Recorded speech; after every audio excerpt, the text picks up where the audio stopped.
Всем привет! Сегодня в Харькове можно насчитать десятки супермаркетов и торговых центров, которые предлагают широкий ассортимент товаров на любой вкус. Здесь вам и продукты питания, и косметика, а в центрах покрупнее – одежда, вещи для дома и всевозможные развлечения. Словом, созданы все условия для комфортных закупок, отдыха и опустошения ваших кошельков. Но до появления моды на гипермаркеты люди ходили за товарами и продуктами на базары. Да и сейчас активно продолжают пользоваться их услугами. В нашем сегодняшнем видео про историю появления харьковских рынков. Но перед тем, как мы узнаем историю главных харьковских рынков, я рекомендую подписаться на канал Еженков. На канале вас ждут интересные пешие прогулки по Киеву, экскурсии по Украине. Алекс Моторный рекомендует. Подписывайтесь. Итак, конный рынок. Конный рынок – один из старейших в городе. Он был основан в 1816 году. Тогда с парадной площади, ныне площадь Небесной Сотни, на территории нынешней площади защитников Украины перенесли ярмарочную торговлю. В то время крупные ярмарки, как правило, проходили на праздники. Ярмарка, которая проходила на парадной площади, славилась торговлей лошадьми. Лошадей продолжили продавать и на новом месте, а площадь стали называть конной. Тогда же здесь было построено несколько постоялых дворов и складов. В середине XIX века площадь представляла собой грязный запыленный выгон, оживляющийся только во время ярмарок. Кстати, выбор нового места для конного рынка был не случайным, поскольку рядом находился ипподром. Кроме торговых мест, во второй половине XIX века на конном рынке был построен также колодец, харчевня, ресторация, а также была открыта гостиница Булатенкова. Большим подспорьем для дальнейшего развития торговли на конном рынке стало проведение к нему городского транспорта. В 1883 году прямо от вокзала была проложена конная железная дорога «Конка», по которой ходил первый маршрут. А в 1885 году было построено депо конной железной дороги. Оно находилось за конным базаром, примерно в районе нынешней автостанции номер 3. Само депо представляло собой обыкновенные сараи для отстоя вагонов и конюшни. Здесь ремонтировали подвижной состав и ковали лошадей. В 1895 году началось переустройство конного рынка. До этого времени торговля осуществлялась в той части конной площади, которая прилегала к Молочной улице. С 1895 года торговые места перевели дальше вглубь площади. В этой же части конной площади для рынка построили новые лавки на каменном фундаменте, а в 1902 на площади был разбит сквер.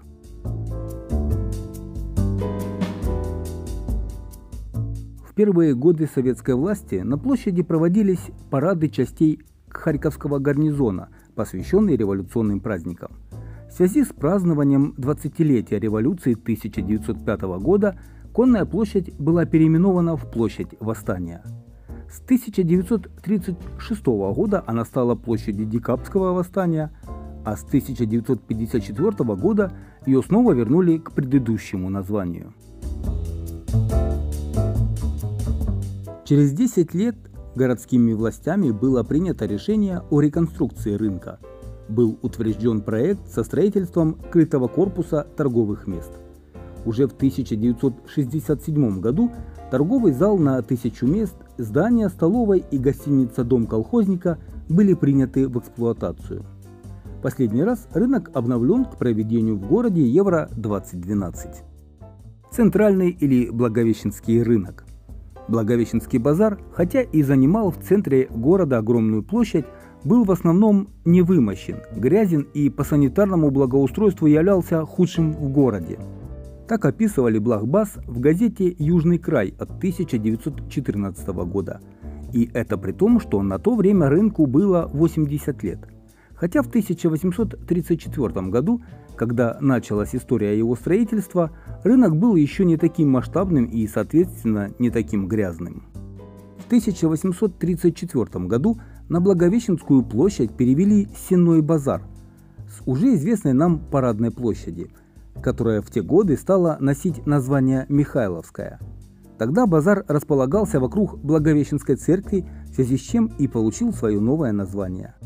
В 60-х годах 19 столетия площадку для базара подсыпали и расчистили, а потом связали мостом с центром города. В путеводителе по Харькову так описывался Блахбас тех лет. Площадь базара застроена деревянными лавками, в большинстве случаев без всякого соблюдения обуславливаемых строительным уставом требований в отношении длины построек и разрывом между ними, вследствие чего, особенно в районе толкучего рынка, образовалась такая масса узких и тесных переулков и так мало выходов из них на более просторные улицы, что в случае пожара не только всем базарным постройкам, но и людям бесспорно грозит страшная опасность. Активная застройка на территории современного рынка началась в 20 веке. Застраивалась она массивными зданиями торговых рядов Красного, Суздальских и других. В 1909 году по ней проложили трамвайную линию, а в 1912 году началось строительство крытого рынка. Строительство столь значительного здания повлекло проведение целого ряда подготовительных работ. Необходимо было очистить площадь, занятую торговыми помещениями большого и малого рыбных рядов, и 5 трактирами. Но на тот момент было две беды. Первая территория рынка была не вымощена, а вторая – небольшая площадь базара, который из-за этого прозвали «толкучий рынок». Естественно, что в связи с появлением на рынке новых торговых рядов и построек, места для покупателей стало значительно меньше. Кроме того, бывали и несчастные случаи, когда покупатели по своей неосторожности выходили на трамвайную линию. Поэтому было решено отгородить площадь забором, снести несколько рядов и не допускать скорого, более 4 верст в час, хода трамвайных вагонов по базару. Все эти замечания были учтены, кроме установки забора. По мнению управы, он был лишним как с санитарной точки зрения, так и с точки зрения стеснения в передвижении. Тем не менее, рынок продолжал расширяться, а новые торговцы все продолжали занимать новые территории, обживая не только торговую площадь, но и тротуары вместе с проезжей частью. Новый этап в истории начался в 50-60-х годах, когда на рынке начали сносить деревянные павильоны и заменять их стеклянно-металлическими конструкциями. Тогда же было закончено восстановление после войны здания крытого рынка, а затем построен дом торговли. Поэтапную реконструкцию Блахбаза начали несколько лет назад. Тогда же отремонтировали и здание крытого рынка.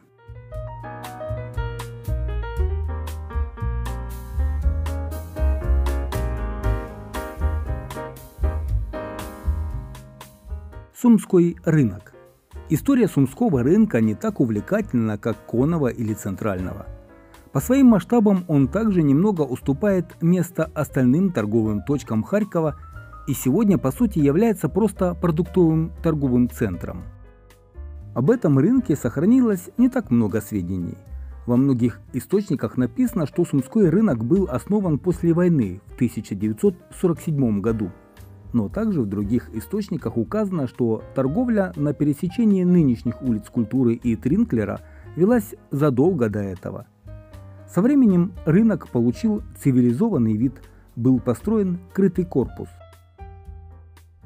Купить продукты здесь мог позволить себе не каждый.